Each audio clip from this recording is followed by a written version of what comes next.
Sir, ಮತ್ತೊಂದು ಕಡೆ ಕನ್ನಡಿಗರ ಹೋರಾಟ ಅಂದರೆ ಕನ್ನಡ ಪರ ಹೋರಾಟದ ಫಲವಾಗಿ ಮೇಕೆದಾಟು ಯೋಜನೆಗೆ ಕೋರ್ಟ್ ಅನುಮತಿಯನ್ನು ಕೊಟ್ಟಿದೆ. ಯಾಕಂದರೆ ತಮಿಳುನಾಡಿನ ಒಂದು ಆದೇಶವನ್ನು ರದ್ದು ಮಾಡಿದೆ. ಮೇಕೆದಾಟು ಯೋಜನೆ ಸಂಪೂರ್ಣ ಜಾರಿಯಾಗಬೇಕು. ಅದು ಮೊದಲಿಂದನೂ ಕನ್ನಡ ಪರ ಹೋರಾಟಗಾರರೇ ಹೋರಾಟವನ್ನು ಕೈಗೆತ್ತಿಕೊಂಡಿದ್ದು. ಈಗ ರಾಜಕಾರಣ ಮಾಡ್ತಾಯಿದ್ದಾರೆ. ರಾಜಕಾರಣ ಬೇಡ. ಇವತ್ತು ಮಂಡ್ಯ ಜಿಲ್ಲೆಗಿರ್ಬೋದು, ಬೆಂಗಳೂರು ಜನತೆ ಇರ್ಬೋದು, ಬೆಂಗಳೂರು ಗ್ರಾಮಾಂತರಕ್ಕಿರೋದು ಮೇಕೆದಾಟು ಯೋಜನೆ ಬಂದರೆ ಇಡೀ ರಾಜ್ಯಕ್ಕೆ ಒಳ್ಳೆಯದಾಗುತ್ತೆ. ಅದು ಪಕ್ಷಾತೀತವಾಗಿ ಕೇಂದ್ರ ಇರ್ಬೋದು, ರಾಜ್ಯ ಸರ್ಕಾರ, ಇವರು ಅವ್ರ ಮೇಲೆ ಹೇಳ್ಬಾರ್ದು, ಅವ್ರು ಇವ್ರ ಮೇಲೆ ಹೇಳ್ಬಾರ್ದು. ಪಕ್ಷಾತೀತ ಒಗ್ಗಟ್ಟಾಗಿ ಮೇಕೆದಾಟು ಯೋಜನೆ ತರಬೇಕು ಅಂತ ಕನ್ನಡ ಸೇನೆ ಕರ್ನಾಟಕ ಒತ್ತಾಯ ಮಾಡ್ತಾಯಿದ್ವಿ. ಮುಂದೆ ಹೆಂಗಿರುತ್ತೆ ಸರ್ ಹೋರಾಟ?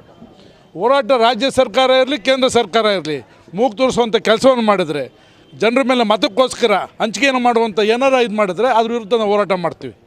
ಯಾರು ಮುಲಾಜೆ ಇಲ್ಲ ಅಂದರೆ ನಿಮ್ಮ ಹೋರಾಟದ ಫಲವಾಗಿ ಈ ರೀತಿ. ಹೌದು, ಕನ್ನಡ ಪರ ಹೋರಾಟಗಾರರೇ ಮೇಕೆದಾಟು ಯೋಜನೆ ಜಾರಿಗೆ ತರಬೇಕು ಅಂತ ಹೋರಾಟ ಮಾಡಿದ್ದು.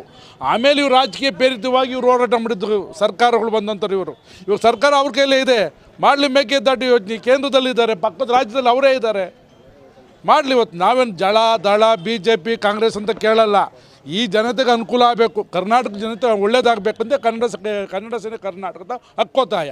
ಇಲ್ಲಾಂದರೆ ನಾವು ರಾಜ್ಯಾದ್ಯಂತ ಎಲ್ಲ ಕನ್ನಡ ಪರ ಸಂಘಟನೆಗೆ ಸೇರ್ತೀವಿ. ಅದು ಹೋರಾಟ ಮಾಡುವಂಥ ಶಕ್ತಿಯನ್ನು ಈ ರಾಜ್ಯದಂತೆ ಕೊಟ್ಟಿದ್ದಾರೆ. ಆ ಸರ್ಕಾರ ಯಾರು ಇವತ್ತು ಮಾತು ಕೊಟ್ಟಿದ್ದಾರೆ ತಪ್ತಾರೋ ಅವ್ರ ಬುದ್ಧಿ ಕಲಿಸುವಂಥ ಕೆಲಸವನ್ನು ಕರ್ನಾಟಕದ ಕನ್ನಡಿಗರು ಮಾಡ್ತಾರೆ.